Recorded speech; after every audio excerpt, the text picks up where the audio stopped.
Le mauvais temps n'a pas empêché l'Olympique Hénin de récompenser ses jeunes pousses ce dimanche en leur organisant une journée de rencontre amicale avec les jeunes de l'US Créteil-Lusitanos, le deuxième club phare de la région Île-de-France. Qu'une fois par an, on veut permettre à chaque gamin du club de jouer ne serait-ce qu'une mi-temps, mais de rattaquer un club prestigieux. Donc c'est pour ça que cette année, on avait sollicité l'US Créteil, qui ont accepté notre invitation. Le but, c'est une sorte de revue d'effectifs et c'est une sorte de récompense pour tout le travail accompli tout au long de l'année. Pensionnaire de Ligue 2 où son équipe senior occupe la 7e place du championnat, l'US Créteil-Lusitanos avait envoyé une quarantaine de débutants, poussins et benjamins afin de répondre à l'invitation des Héninois. Je voulais remercier aussi de nous avoir invités. Et puis je trouvais ça tout à fait normal que lorsqu'on est invité par un club de venir, c'est tout à fait correct. Et puis les enfants, parce que nous avons beaucoup au niveau de l'école de foot, nous avons énormément d'enfants. Donc ça permet un peu à tous les enfants de faire une sortie et d'aller rencontrer d'autres clubs. Près de 330 licenciés composent en effet les effectifs de l'école de football cristolienne. Et si du côté de l'Olympique on a forcément moins de jeunes, une manifestation comme celle-ci montre tout le dynamisme de la nouvelle équipe dirigeante de l'Olympique. Pour tous les dirigeants, c'est une façon de les mettre en lumière une fois dans l'année aux yeux de la presse, aux yeux de la population. Et puis tout simplement, ça permet à tous les dirigeants d'être ensemble une journée complète. L'Olympique Hénin-Beaumont s'organise donc pour accueillir le mieux possible les jeunes footballeurs. Et à ce titre, Ahmed Nasser et son équipe de dirigeants se sont rapprochés de la fédération.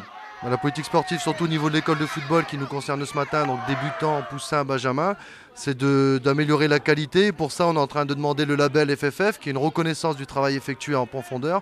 Et c'est quoi exactement? C'est tout simplement des séances structurées, variées, des éducateurs diplômés, un accueil chaque mercredi avec du chocolat en hiver, du café aux parents, du dialogue, de la communication à travers des courriers réguliers, des panneaux d'affichage réguliers pour l'information, pour les résultats, des photos aussi. Donc c'est un peu ça le label FFF, c'est d'augmenter le nombre et de permettre à chaque gamin d'accéder au sport tout simplement et d'accéder au football en particulier. Et preuve que le club est sur la bonne voie, on saluait du côté de Créteil l'organisation de la journée héninoise.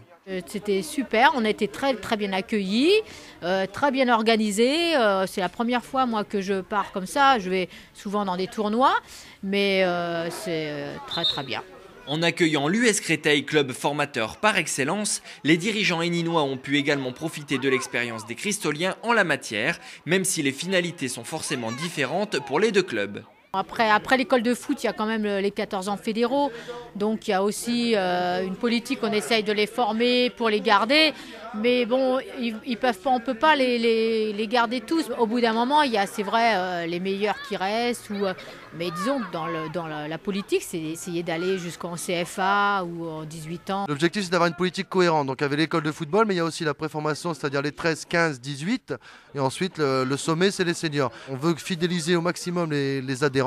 Donc si possible un gamin qui commence en débutant poussin et l'amener progressivement à un bon niveau de football jusqu'en senior. Et cette année on a 90% de l'effectif senior qui est composé de joueurs du club. Enfin, l'après-midi, l'Olympique avait organisé une série de matchs de prestige pour ses joueurs âgés de 13 à 18 ans, histoire que ce dimanche soit vraiment la fête de tous les jeunes du club.